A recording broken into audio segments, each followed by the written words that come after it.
જેને ગરબા કિંગ કહી લો અથવા તો ગરબામાં એક અવાજે થનગનાટ આવી જતો હોય એવા અતુલ પુરોહિત. તમારું નામ આવે એટલે નવરાત્રીની રાહ જોવાની શરૂ થઈ જાય. એ શક્તિ મારી માની છે. હું તો ખાલી એનું માઇક્રોફોન છું. કેવી રીતે પોતાને એનર્જેટિક રાખવા માટે તમે કોશિશ કરતા? આ બધું જાળવવું મારાથી શક્ય નથી, પણ એ હનુમાનજી જાળવે છે. દાદા, 6ઠા-7મા ધોરણથી તમે ગરબા ગાઓ છો. કુદરતે તમને એક ચોક્કસ કામ કરવા મોકલ્યું, જે ખેલૈયાઓમાં આવી જતું હોય છે, તો એના માટે તમે કોઈ રિયાઝ કરતા હો, રિહર્સલ્સ કરતા હો, તો એના વિશે પણ બિહાઇન્ડ ધ સીન શું છે મારા વ્યુઅર્સને? એટલે મારા શો જ મારું રિહર્સલ છે, કારણ કે એનો ટાઈમ જ રહેતો નથી.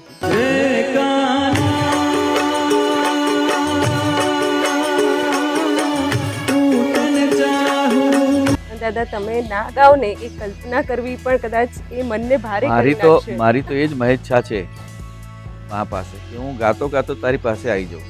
મેં જ્યારથી સુંદરકાંડ ચાલુ કર્યું ત્યારથી મારી આખી લાઈફ ચેન્જ થઈ. ખાસ તો જે ખેલૈયાઓ છે એની મોજ મસ્તી માટે જો દરેક વસ્તુમાં 10% એ માત્ર અફવાઓ હોય છે કે આ વખતે દાદા યુનાઇટેડ વેમાં નથી ગાવાના, અને દર વર્ષે જુદી જુદી આપણી બહુ અફવાઓ હોય છે. દાદાને કેન્સર થયું છે, દાદાની કિડની બગડી ગઈ છે. વ્યક્તિગત રીતે અતુલ પુરોહિત શું છે? વ્યક્તિગત રીતે હું બહુ સામાન્ય માણસ છું. ક્યારેક આમ સ્લો ડાઉન થવાનું કે બસ હવે બહુ થયું એવો કોઈ વિચાર આવે? માની દયાથી ક્યારે પણ એવો કાર્યક્રમ થયો નથી જેની મને હતાશા આવે. એટલે અત્યાર સુધી તો આઈ એમ ઓકે. તમારો ગમતો એક એવો ગરબો કે જે તમે ઓલ ટાઈમ હિટમાં મૂકવા માંગો? ઓલ ટાઈમ હિટમાં તો તમારા બધાનો જ અભિપ્રાય છે, તારા વિના શ્યામ મને એકલડું લાગે. આજે 42 વર્ષ થયા. એમાં ગોપીઓને અભિમાન થાય છે કે ભગવાનને અમારા જેટલો પ્રેમ કોઈ કરતું. કે ભગવાનને ખબર પડે છે કે આ લોકોને અભિમાન આવ્યું એટલે ભગવાન અદૃશ્ય થઈ. નેક્સ્ટ 5 વર્ષમાં જો અતુલ પુરોહિતને કંઈક પોતાનામાં જોવું હોય, મારા ખેલૈયાઓમાં કે મારા શ્રોતાઓમાં જોવું, તો આજના યુવાઓને કંઈક એક મેસેજ આપવો હોય તો શું આપી? તો આપણું અહીંયા જે હતું તત્વ હતું ને એ ધીરે ધીરે બહાર જઈ રહી છે. અને બહારની જે કચરો છે ને એ ઇન્ડિયામાં.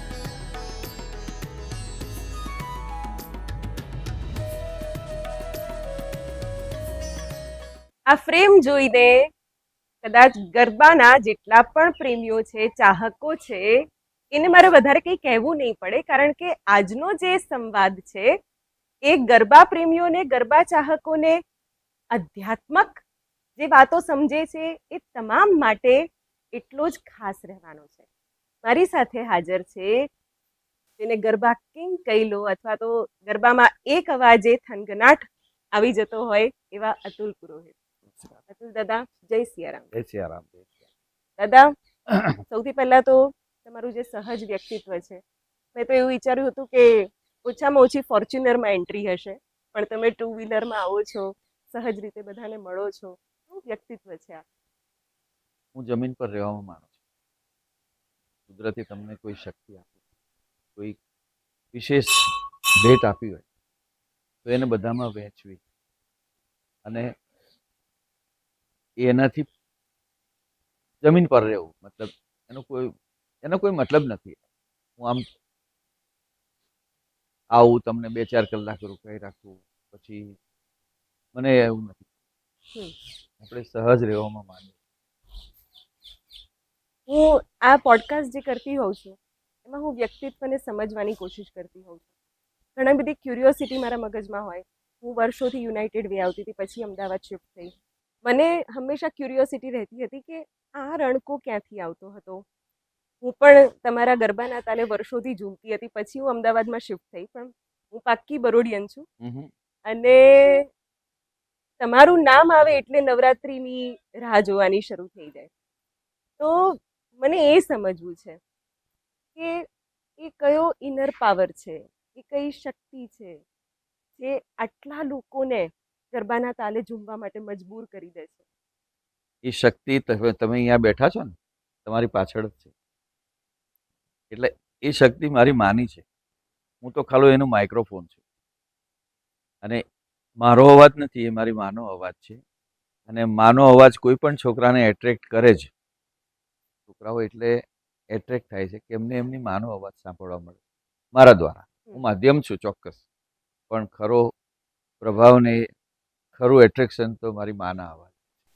મને ખાસ તો એ પણ જાણવું છે કે જે રીતે આટલા બધા ગરબાના શોઝ અને એના માટે પણ કંઈક એવું સ્પિરિચ્યુઅલ તત્વ પણ તમે ફોલો કરતા હો છો. ઘણા બધા ઇન્ટરવ્યૂઝમાં તમે એની વાત પણ કરી છે. હા. તો એ ઇનર એન્જિનિયરિંગ અથવા તો કહો કે કેવી રીતે પોતાને એનર્જેટિક રાખવા માટે તમે કોશિશ કરતા હો? મને પોતાને એનર્જેટિક રાખવા માટે મારે કોશિશ નથી કરવી પડતી, કારણ કે 2000થી હું રેગ્યુલર સુંદરકાંડ કરું છું. મારી રીતે કરું છું, જાહેરમાં પણ કરું છું. અને એ જે હનુમાનજીની શક્તિ છે ને, એ મારું ધ્યાન રાખે. બાકી બેક ટુ બેક શો અમારા 700 ન્યૂઝીલેન્ડના 2, 700 ઓસ્ટ્રેલિયાના 2, ન્યૂઝીલેન્ડના 14 અમેરિકાના, એ કર્યા પછી પરમ દિવસે સવારે હું આવ્યો અને સાંજે હતો આપણા અમદાવાદમાં? ના, અહીંયા હતો બિફોર નવરાત્રી, અચ્છા, હા. IMA ગ્રાઉન્ડ પર. હમ. કાલે અમદાવાદમાં હતો. આ બધું જાળવણું મારાથી શક્ય નથી, પણ એ હનુમાનજી જાળવે છે. આનું તમને બધાને એનો રાજ કહું છું કે તમને પણ એવી જ એનર્જી, એવું જ સ્વાસ્થ્ય મળશે. દાદા, 6ઠા-7મા ધોરણથી તમે હા. ગરબા ગાઓ છો. તમારી પાછળ જે શક્તિ છે એ વિશે પણ તમે ઘણા બધા મંચો પર કહી ચૂક્યા છો. પણ ક્યારેક આમ એવું થયું કે હું આના સિવાય પણ કંઈક બીજું કરી શક્યો હોત, તો એવું કયું ક્ષેત્ર છે અથવા એવી કોઈ ખ્વાહિશ? તમે એ કરી જોયું, અચ્છા. પણ એમાં સક્સેસ ના થયો. લવારીમાં મેં સાંભળ્યું કે તમારે ફિલ્મોમાં પણ જવું હતું. હા, અને એના માટે મેં ડિપ્લોમા કર્યો ડ્રામેટિક્સ. પણ કુદરતે તમને એક ચોક્કસ કામ કરવા મોકલ્યા. દાખલા તરીકે તને રિપોર્ટિંગ કે કંઈક સમાજમાં સારી વાતો ફેલાવવા માટે. એવી રીતે કોઈ આર્કિટેક્ટ હોય અને સારું સ્થાપત્ય કરવા માટે. દરેકને એક એક એક ડ્યુટી સોંપેલી છે અને એ સોંપી જ મોકલી છે ને એ રસ્તે તમે આગળ વધો તો એ તમને ટોપ સુધી લઈ જાય. મારામાં એવું જ થયું કે ભાઈ મારા તો પહેલી માન્યતા એવી હતી કે ગરબા તો પુરુષો થોડા ગાય, ગરબા લેડીઝ ગાય. પણ 82માં જ્યારે મેં ગરબા શરૂ કર્યા ત્યારે મને થયું મારો રસ્તો આ જ છે. ત્યાર પછી મેં બીજું બધું છોડી દીધું. પછી ચલો, ફિલ્મ નહીં પણ અવાજ સારો હતો તો કોઈ માટે પ્લેબેક કરવાની ઈચ્છા થઈ હોય? હા, કર્યા છે ને પ્લેબેક. અચ્છા. તો તમારી કોઈ યાદગાર એવી કોઈ સોંગ હા હોય એવું? હા, એક ગુજરાતી મૂવી આવીને ગયું અને એ નામ યાદ નહીં રહ્યું, કુમાર ઠાકોરનું હતું. એમાં મેં વિદાય ગીત ગાયું છે, કન્યા વિદાય ગીત. અને એ કન્યા વિદાય ગીત ગાતા ગાતા મારી હાલત બહુ ખરાબ થઈ, કારણ કે મને મારી દીકરી દેખાતી અને એને હજુ વિદાય કરવાની હતી. એટલે હું બહુ નર્વસ થઈ ગયો. જો એની બે સાહેબાને કડી. સથવારે, અચ્છા, એ ફિલ્મમાં તમે પ્લેબેક એ કર્યું. ફિલ્મનું નામ છે સાહેબાને સથવારે. એમાં એક વિદાય ગીત છે કે જે સામાન્ય વિદાય ગીત દીકરીનો બાપ ગાતો હોય છે, પણ આમાં એનો ભાઈ ગાય છે અને ભાઈની બધી ફિલિંગ્સ એ ગીતમાં છે, પણ મને સાથે સાથે બાપાની ફિલિંગ પણ આવી ગઈ. બે કડી જો તમે ગાઈ શકો. મારી બેની ચાલી છોડી પિયરવાડ, મૈયરની માયા બેની મેલીને. દાદા, તમારું વ્યક્તિત્વ બહુ જ સંવેદનશીલ લાગે છે. હા. અને એ સંવેદના તમારા અવાજમાં દેખાતી હોય છે. અને ખાસ તો જે જોમ જે ખેલૈયાઓમાં આવી જતું હોય છે, તો એના માટે તમે કોઈ રિયાઝ કરતા હોવ, રિહર્સલ્સ કરતા હોવ, તો એના વિશે પણ બિહાઇન્ડ ધ સીન શું છે મારા વ્યુઅર્સને જણાવો. એટલે મારા શો જ મારું રિહર્સલ છે, કારણ કે એનો ટાઈમ જ રહેતો નથી. ગરબા હોય, ગરબા ના હોય તો સુંદરકાંડ હોય, સુંદરકાંડ ના હોય તો ભજન સંધ્યા હોય. એટલે ઓન સ્ટેજ જ મારો રિયાઝ થાય છે. અને સંવેદનશીલતાની વાત આવી તો દરેક કલાકારે સંવેદનશીલ હોવું જરૂરી છે, કારણ કે તો જ એની કલા જળવાઈ રહેશે. જે ઘડીએ તમારી કલા પ્રત્યે તમારા અંદર અહમનો પ્રવેશ થશે એ તમારું લાસ્ટ સ્ટેપ. હમ. ત્યાંથી પછી નીચે ઉતરવાનું, ઉપર ચડવાનું. એટલે તમારે સંવેદનશીલ હોવું ખૂબ જ જરૂરી છે. કારણ શું છે કે કોઈ પણ આપણા શ્રોતાઓ કે ખેલૈયાઓ એ છે તો આપણે છીએ. હમ. એ તો આપણને હમ. કોણ પૂછવાનું? હમ. અતુલભાઈ કયા ખૂણામાં જન્મ્યા અને ક્યાં જતા રહ્યા? પણ મારો વ્યવહાર સંવેદનશીલ હશે બધા જ જોડે તો હું સદાય કાળ તો ગાવાનો નથી. પણ જ્યારે હું નહીં ગાતો હોઉં ને ત્યારે પણ લોકો એટલા જ પ્રેમથી મને મળશે. એટલે કલાકારે સંવેદનશીલ હોવું જરૂરી છે. પણ દાદા તમે ના ગાઓ ને એ કલ્પના કરવી પણ કદાચ એ મનને ભારે મારી કરી તો નાખશે. મારી તો એ જ મહેચ્છા છે મા પાસે કે હું ગાતો ગાતો તારી પાસે આવી જાઉં. હું એક લાઈન ગાઉં છું ગરબાનો, તમને યાદ હોય તો, આધા હે ચંદ્રમાં રાત આધી, રહ ન જાય તેરી મેરી બાત આધી. એમાં એ જ ભાવના છે, એમાં ફિલ્મી ભાવના કોઈ નથી. છોકરાઓ એમની રીતે એમનો મનગમતો અર્થ કરે છે, પણ મારો અર્થ એ છે કે અષ્ટમીની રાત્રિ છે, ચંદ્રમાં અડધો છે અને હું તારા ગુણગાન ગાઉં છું. એ મારી યાત્રા તારા સુધી પહોંચવાની છે. મારી ને તારી વાત અધૂરી ના રહી જાય, મને ઠીક તારા સુધી પહોંચાડજે. આ ભાવ. દાદા ગમે તેમ આપણે એક ગ્લેમર ઇન્ડસ્ટ્રી છે, હા. નેમ છે, ફેમ છે, લોકો મળવા આવે છે, ફોટા પડાવે છે, પણ એવામાં પોતાને આટલું સરળ રાખવું, કારણ કે વર્ષોથી તમે આ જ રીતના ગેટઅપમાં જોવા મળો છો. હા. કોઈ દિવસ અમે એવું પણ નહીં કે મને ગરબા કિંગ કે છે તો હું પણ થોડું ગ્રુમિંગ કરું, હું પણ કંઈક આમ તામઝામ સાથે આવું, કોઈ જ દિવસ નહીં. તો આવો ભાવ કેવી રીતે જાળવી રાખો? હું કહું છું ને, મને મારી શક્તિ છે. તમે દર્શન કર્યા ને મંદિરમાં, મારી શક્તિ એ છે અને મારી માની આશીષ છે, મારી રિયલમાં, કે બેટા ગમે એટલું મળે પણ ઊંચો ના થઈ. અને એ વસ્તુ મને કાયમ પ્રેરણા આપતી. તમે શક્તિના સાધક છો, સાથે તમે હનુમાનજી. હનુમાનજીના પણ પરમ ભક્ત છો, એના સુંદરકાંડના પાઠ ને એ બધી વસ્તુઓ. બીજી એક વાત કહી દઉં હા.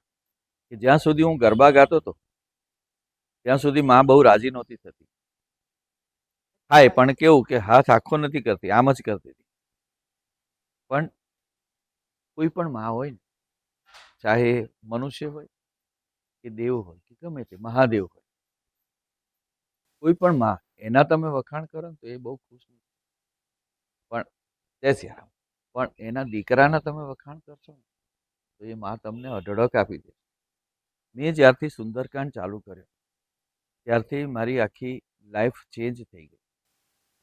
અને એમાં આ બધા તત્વો તમે જુઓ છો ને એ એના કારણે કે હનુમાનજી એ જ પ્રેરણા આપે છે. અને હું દરેકને કહું છું કે હનુમાનજીને છોડતા નહીં, હનુમાનજીને પકડ. મારે એ જ સવાલ હતો કે આ એનલાઇટમેન્ટનો એ જે ઘડી હતી એ કઈ હતી? એ બહુ ધન્ય ઘડી હતી. આપણા વડોદરામાં જ્વેલર્સ છે, નવીન જ્વેલર્સ, એમને મારા અવાજમાં સુંદરકાંડનું કેસેટ બનાવી હતી. તે વખતે કેસેટનો જમાનો હતો. એમને મને કેસેટ આપી સાંભળવા માટે કે આ કેસેટ છે, પરમ પૂજ્ય ગુરુજી શ્રી અશ્વિન પાઠકજીની કેસેટ હતી. અને મને એક પુસ્તક આપ્યું સુંદર, કે આ પુસ્તક એ મેં ઘરે લાવી અને એ પુસ્તક એવી ધન્ય ક્ષણે વાંચ્યું ને કે મારા જીવનમાં સુંદરકાંડનો પ્રવેશ થયો. એ કેસેટ તો ખેર આજ સુધી નથી બની, પણ હનુમાનજીએ એ બાને મારા જીવનમાં પ્રવેશ કર્યો અને ત્યારથી જીવન બદલાઈ ગયું. દાદા આ જે કાળા કલરની શાલ છે એનો શું રાજ છે? કોઈ રાજ નથી, અચ્છા. કોઈ રાજ નથી. જો અત્યારે હું સોલ વગર જ બેઠો છું. એ મારી પ્રેરણા છે પરમ પૂજ્ય મોરારી બાપુ. બીજી સરળતાથી ને એનાથી છેક ભગવાન સુધી પહોંચી શક્યા. તો એ પ્રેરણાથી હું કે જીવનમાં અને તે ક્ષણેથી મેં મારા કલરફુલ વસ્ત્રોનો ત્યાગ કર્યો. એટલે એમાં કંઈ મેં મહાભિનિષ્ક્રમણ નથી કર્યું. હું જ્યારે ફોરેનમાં જાઉં ત્યારે ઠંડી લાગે છે ત્યારે ટી શર્ટ ને ટ્રેક પણ પહેરું છું, પણ એ ભારતની બહાર પૂરતું મર્યાદિત છે, અહીંયા નહીં. અને આમાં બહુ શાંત રહેવાય. જો એક તો કપડાં બહુ સીવડાવવાની ચિંતા નહીં. મેં 4 વર્ષથી કપડાં નથી સીવડાવ્યા. હા ચાલે, હું બદલું કે ના બદલું તમને ખબર જ નથી પડવાની કે આને કપડાં બદલ્યા કે નહીં. એટલે એમાં છે ને બહુ મજા આવે છે. અને કાળી શાલનું એવું કાંઈ જ નથી. હું ઘણીવાર વગર શોલથી પણ ગાઉં છું. પણ એ એક પ્રેરણા છે અને મને એવી હુંફ રહે છે કે બાપુનો હાથ મારા ખભે છે. મોરારી બાપુની વાત કરી, એક એવી સ્પિરિચ્યુઅલ પર્સનાલિટી જે આપણને ગુજરાતના ગાજરડામાં મળી. હા. કેવી રીતે એ તમને સતત પ્રેરણા આપતા રહે છે? એમને મળવાનું કેવી રીતે થતું હોય છે એ બાપુને અનુભવો? બાપુને છે ને હું એક જ વાર મળ્યો છું. અહીંયા 2015માં કથા હતી ને માનસ કર્ણધાર, હમ. ત્યારે ગરબા ગોઠવ્યા હતા. એ વખતે બાપુના દર્શન કરવા મને સદભાગ્ય મળ્યું. ત્યાર પછી તો કથામાં તો હું લગભગ દરેક કથામાં જતો. હવે થોડું વ્યસ્તતાના લીધે નથી જવાતું. પણ તમે એને રૂબરૂ મળો એ જરૂરી નથી. ખાલી એમની જે આભા છે ને એ જ તમારા સુધી પહોંચે એ જરૂરી છે. હમ. એટલે એ દ્રષ્ટિએ હું બાપુને રોજ મળતો હોઉં છું, સતત મળતો હોઉં છું. પાછા ગરબા પર આવી જઈએ. યસ. અને મારી તો દાદા નવરાત્રી ખરેખર સુધરી ગઈ છે, કારણ કે નવરાત્રીના પહેલા જ્યારે રિલીઝ થશે ઇન્ટરવ્યુ ત્યારે નવરાત્રી શરૂ થઈ ગઈ હશે, પણ એ પહેલા મને તમારી સાથે વાત કરવાનો મોકો મળી રહ્યો છે. ખાસ તો જે ખેલૈયાઓ છે એ એની મોજ મસ્તી માટે રમતા ના. હોય છે. હા, એટલે મને હા. એ જ જાણવું છે કે તમારું ઓબ્ઝર્વેશન શું છે? શું મારું એ લોકો એ તત્વ સુધી પહોંચી શકે છે? ઓફકોર્સ. હા. જો દરેક વસ્તુમાં 10% હા, હોય છે. એ બાકાત કરી દેવાના. પણ મારા ગ્રાઉન્ડ ઉપર જે દીકરા દીકરીઓ ફરે છે એ એટલા સદભાવને એટલી શું કહેવાય એને પ્રેરણાને એટલી ઉર્જાથી ફરે છે કે તમે જુઓ કેટલી ભીડ હોય છે. 50,000 હોય છે. ખાલી એમને 1x1 ની કે 2x2 ની જગ્યાએ નથી મળતી ફરવા માટે. હા. પણ ક્યારેય મારા ગ્રાઉન્ડ પર કોઈ દિવસ ઝઘડો ટંટો કે એવું થાય. દરેક એમની પોતાની મસ્તીમાં હોય છે અને એ મસ્તી છે ને જ્યાં સુધી તમારું તાદાત્મ્ય શક્તિ સાથે ના જોડાય ને ત્યાં સુધી એ ધૈર્યતા અને એ આવતું નથી. એક ક્ષણ મારા ગ્રાઉન્ડ પર અને મારી દ્રષ્ટિએ તો હું એમને છોકરા છોકરીઓ ગણતો જ નથી કે સ્વર્ગમાંથી દેવદેવીઓ સદેહે આવીને મારા ગરબામાં ફરે છે અને મારા જે આ યુવાધન ફરતું હોય એને પ્રેરણા આપે છે અને એને એનલાઇટ કરે.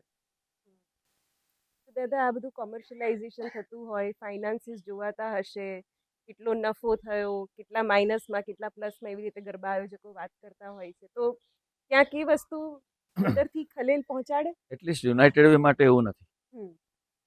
કારણ કે યુનાઇટેડ વેના ગરબામાંથી આજથી નહીં પણ હું 35 વર્ષથી ગાઉં છું હમ. યુનાઇટેડ વેમાં. યુનાઇટેડ વેના ગરબાની જે પણ ઇન્કમ થાય છે હમ. એમાંથી એનો ખર્ચ માઇનસ કરીને એ જે કંઈ ભંડોળ ભેગું થાય છે હમ. એ યુનાઇટેડ વે આપણા વડોદરાની નહીં તો 50-51 સંસ્થાઓ એવી છે કે જેમને એ લોકો ગ્રાન્ટ આપે. હમ. પ્લસ આપણા આજુબાજુના અમુક ગામો એવા છે કે યુનાઇટેડ વે એડોપ્ટ કરે. હમ. એમાં પ્રાથમિક સુવિધાઓ કે શૌચાલય, લાઇટ, રસ્તો અને આ શ્રમ મંદિર ટ્રસ્ટ એ આખું જય સિયારામ એ આખું આ લોકોએ એડોપ્ટ કરેલો છે અમુક એવા. અને એ નવરાત્રિ પત્યા પછી હમ. કઈ સંસ્થાને કેટલા રૂપિયા આપ્યા એવો રિપોર્ટ એ લોકો જાહેર કરે. એટલે મને તો એવું થાય છે કે ભાઈ હું પોતે એટલો રીચ નથી કે હું એટલું બધું ડોનેશન કરી શકું. પણ મારા અવાજથી જો આ ડોનેશન ભેગું થતું હોય તો એ મારા માટે મારો પણ એમાં હિસ્સો છે. એટલે મેં આજ સુધી યુનાઇટેડ વે સિવાય બીજે કશે જેવા વિચાર્યું જ નથી. ઇવન અમેરિકામાં હું જો નવરાત્રિ કરું હમ. તો આપ કલ્પી શકો છો. હમ. પણ એ મેં ક્યારેય એક્સેપ્ટ કરી નથી. કોઈ પણ બીજી ઓફર મેં સ્વીકારી નથી. હા, એટલે એ માત્ર અફવાઓ હોય છે કે આ વખતે દાદા યુનાઇટેડ વેમાં નથી ગાવાના એ અને તો દર બધાના વર્ષે જીવ જુદી અદ્દર જુદી થઈ આપણી જાય. બહુ અફવાઓ આવે છે. દાદાને કેન્સર થયું છે, દાદાની કિડની બગડી ગઈ છે. દાદા એટલે એ આવું તો મેં ના કીધું કે અમુક પડછાયો તો પડતો જ હોય છે કોઈ પણ વસ્તુ. હમ. એટલે હું એને બહુ પોઝિટિવ લઉં છું. એ લોકો મારી ફિકર કરે છે તો હું સ્વસ્થ છું. એ ચિંતા છે, એ કન્સર્ન હા, છે. હા. એ મારી ચિંતા છે કે ભાઈ એટલે હું એલર્ટ રહું એ બાબતે. મને આવું કશું થાય નહીં. દાદા, ઘરમાં કેવી રીતનો માહોલ હોય છે અને વ્યક્તિગત રીતે અતુલ પુરોહિત શું છે?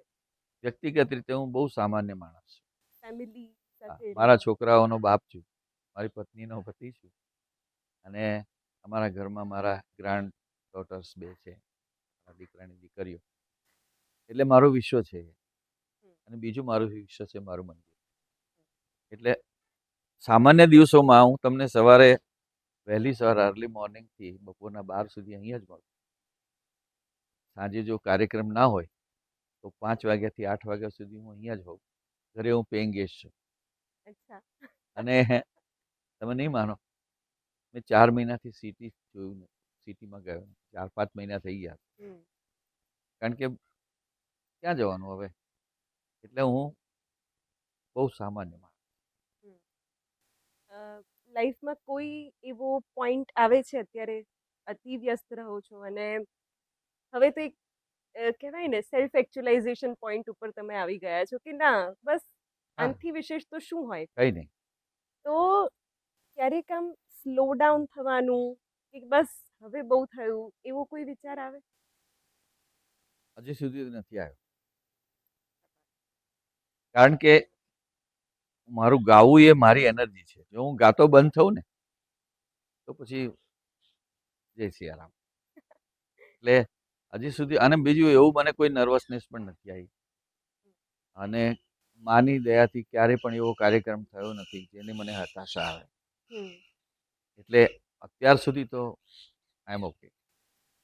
તમે કોઈ દિવસ એવો વિચાર કર્યો છે કે અ, જો આ બધું જ ક્યારેક છોડી દેવાનું આવે હમ. તો પછી એ પોઈન્ટ કેવો હશે? એ પોઈન્ટ આવો જ હશે, સહજ. આવો જ હશે. કારણ કે દરેક વસ્તુ તમારી પાસે ચિરકાળ રહેતી નથી.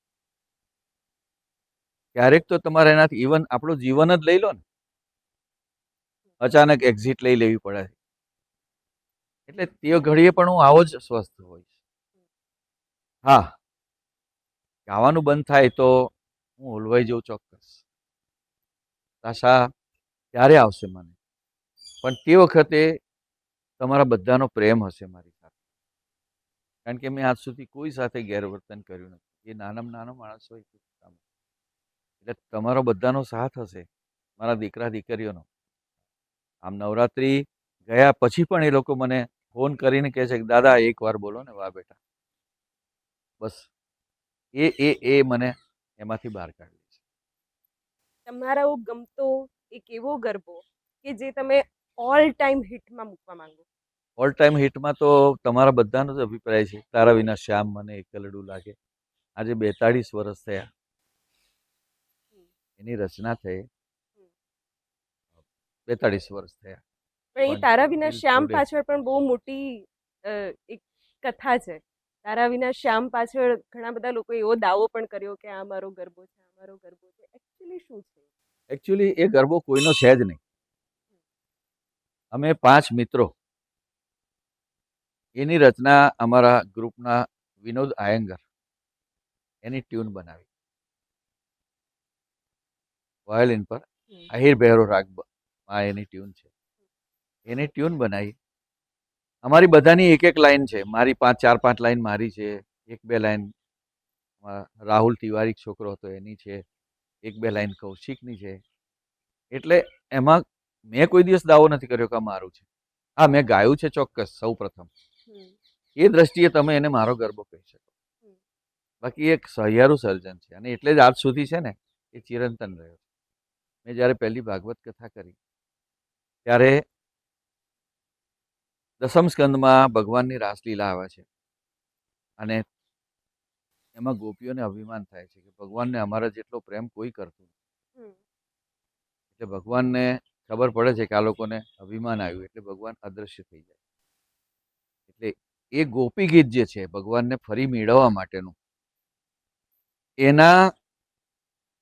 એનો ભાવાર્થ અને તારા વિના શ્યામનો ભાવાર્થ એ એક છે. કથા દરમિયાન મને એવું ખબર પડી કે આ તો આખું ગોપી ગીત છે.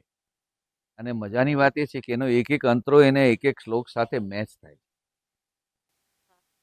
એટલે કુદરત તમારી પાસે રચના કરાવે છે, અને એ ચિરંતન થાય તો એમાં પછી એમાં દાવો ઠોકવાનો હોય કે આ બધાનું છે. એટલે અમે આનું સર્જન અમે આવી રીતે સહિયારું સર્જન. 2 કડીઓ થઈ જાય તારા વિના શ્યામની. હું મળસ કે 5 વાગે આવ્યો છું અમદાવાદથી, એટલે સારું તો નહીં ગવાય, પણ તારા વિના શ્યામ મને એકલડું લાગે, રાસ રમવાને વેલો આવજે, તારા વિના શ્યામ એકલડું લાગે. રાસ રમવાને વેલો આવજે હો, તારા વિના શ્યામ મને એકલડું લાગે. રાસ રમવાને વેલો આવજે. સાચે બહુ લકી છું દાદા. આજે મને અહીંયા આવી રીતે આ ગીત સાંભળવા મળી રહ્યું છે. દાદા હવે સંવાદને થોડોક આગળ લઈ જઈએ. તમે સતત પોતાના માટે ઘણું બધું, તમે જેમ કીધું કે મને આ મુમેન્ટ પર તારા વિના શ્યામ ગોપી ગીત છે એવું અનુભવાયું. એટલે સતત પોતાની સાથે વાત કરવી, આટલી ભીડમાં પણ એકાંત અનુભવવું, આના માટે તમે શું પ્રેક્ટિસ કરો છો? એના માટે આ સહજ યોગ છે. એના માટે પ્રેક્ટિસ કરવાની ના. તમે તમારા પરફોર્મન્સમાં જ્યારે ઇન્વોલ્વ થાવ ને ત્યારે તમે મેડિટેટ થઈ ગયા હોય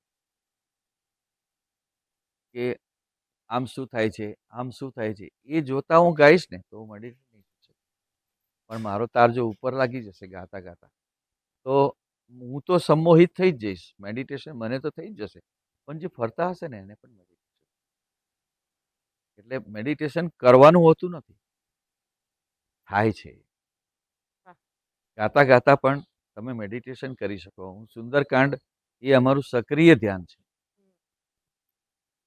પોણા બે કલાક થાય સુંદરકાંડ. પણ એ પોણા 2 કલાકમાં અમારી આખી બધું છે ને, આખું ચેતાતંત્ર, આખું શરીરનું તંત્ર એ બધું શુદ્ધ થઈ ગયું. કબીર સાહેબનો એક દોહો છે કે કબીરા મન નિર્મલ ભયા શરીર, फिर पाछे पाछे हरी चले कहत कबीर कबीर. તમે જ્યારે અંદરથી ને બહારથી ટોટલી એક થઈ જાઓ ત્યારે પછી હરી તમારી પાછળ દોડે. તમારે હરીને કહેવાની જરૂર નથી, આવીને ઊભો જ રહ્યો હોય. હું ગોકુળનો ગોવાળિયો જ્યારે ગાઉં ત્યારે એને આવવું જ પડે. એ રાધા ગોરી હું ગાઉં તો એને આવવું જ પડે. એટલે આ સહજ ધ્યાન છે ગાતા. અને દરેક કલાકારને એ વસ્તુ મળે છે. અને કલાકારને હું કહું તમે એ ના જોશો, પ્રતિભાવ ના જોશો, તમારો અંદરનો પ્રતિભાવ શું આવે છે એ જુઓ તો તમે ઓટોમેટિક તમારી સામેના વ્યક્તિ સાથે જોડાઈ જશો. અને દાદા આ વાઇબ્રેશન્સ હું ગ્રાઉન્ડમાં અનુભવી ચૂકી છું. હું ગોકુળનો ગોવાળિયો એ આવે એટલે તમે કૂદી જ પડો. હા. એ તમે તમારામાં જે એનર્જીનો સંચાર થાય કે ના આમાં તો મારે જોશ સાથે ગાવાનું જ છે. તો દાદા હું ગોકુળનો ગોવાળિયો, હું તમને થોડો કષ્ટ આપું છું પણ મારી થોડી લાલચ વધારે છે આ બાબતે. હું ગોકુળનો ગોવાળિયો, હું ગોકુળનો ગોવાળિયો, તું ગોવાલણ ગોકુળની, હાલને રમીએ રાસ ગોરી, જામી રમઝટ રાસની. એ હું ગોકુળનો ગોવાળિયો. સામેથી પ્રતિભાવ આવે છે. અને એ જે ચિચિયારીઓ હોય છે, એ જે કહેવાય ને, એ આખું વાઇબ્રેશન ગ્રાઉન્ડમાં ફીલ થાય. એટલે એમાં તો હું પોતે પણ અનુભવી ચૂકી છું. એટલે હવે થોડુંક આપણે પૂર્ણાહુતિ તરફ જઈશું આ સંવાદના.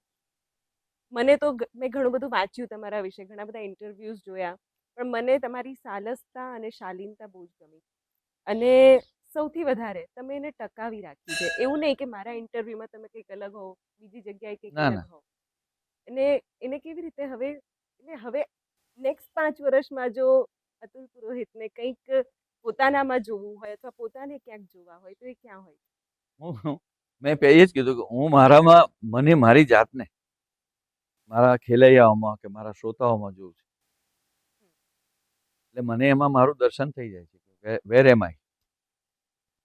અને પછી આમ એક્સ્ટ્રા જોવાનું રહેતું નથી. કારણ કે એ જે પ્રતિબિંબ છે ને, દરેક વ્યક્તિની આંખ એનું પ્રતિબિંબ છે. અને એમાં જો મારું પ્રતિબિંબ જોવું હોય તો બસ ધેટ્સ ઓલ.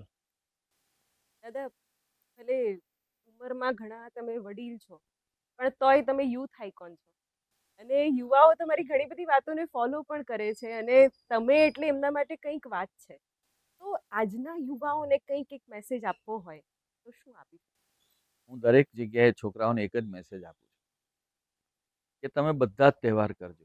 31st ઉજવજો, પેલું શું આવે 14 ફેબ્રુઆરી વેલેન્ટાઇન ડે ઉજવજો, તમને જે ફાવે એ ડે ઉજવજો, પણ આપણું પોતાનું જે છે એ દિવાળી છે, બેસતું વરસ છે, લાભ પંચમી છે, આ બધી તિથિઓ યાદ રાખજો, કારણ કે આપણી ખરી એનર્જી એમાંથી મળે છે. પેલું બધું એન્ટરટેનમેન્ટ છે, અને અત્યારે તો એનો સુધારાનો પવન છે. બહુ વેરી વેરી એકદમ સાચી વાત કરું ને તો આપણું અહીંયા જે હતું તત્વ હતું ને એ ધીરે ધીરે બહાર જઈ રહ્યું છે, અને બહારની જે કચરો છે ને એ ઇન્ડિયામાં આવે છે. હમ. એટલે મારા છોકરાઓને એ જ કહું, અને સૌથી પહેલા સેવા કરજો તમારી માની, તમારી પોતાની માની. કારણ કે આપણી માં છે ને ગમે એવી હશે, ગરડી હશે, કાળી હશે, અશક્ત હશે, પણ એને આપણે જે ભાવથી માં કહીશું ને એ કોઈ હિરોઈનને નહીં કહેવાય, એને મેડમ કહેવું પડશે. એટલે માં અને બાપુજી પૃથ્વી પરના દેવતા છે, અને એમની બને એટલી જેટલી સેવા કરશો એટલું તમારા લાઈફમાં અચીવમેન્ટ તમે કરશો અને ખૂબ આગળ વધશો. મારી હવે એક દિલ્હી ખ્વાહિશ છે, હોવે હોવેથી મારે પૂરું કરવું છે. તો તમારી કડી અને મારું હોવે હોવે એનાથી આપણે ઇન્ટરવ્યુ એન્ડ કરીશું. કરશન ભગવાન હાલ્યા દ્વારિકાને કાંઈ લીધો રે મણિયારા વાળો વે. એ હોવે હોવે. Thank you. Thank you so much. તમને બધાને ખૂબ ખૂબ આશીર્વાદ, તમારા કર્મચારીઓને, તમને જોનારા બધા તમારા શ્રોતાઓને, તમારા દર્શકોને સૌને ખૂબ ખૂબ આશીર્વાદ. માં તમને બધાને સ્વસ્થ રાખે, મસ્ત રાખે અને આનંદ માણે. So much.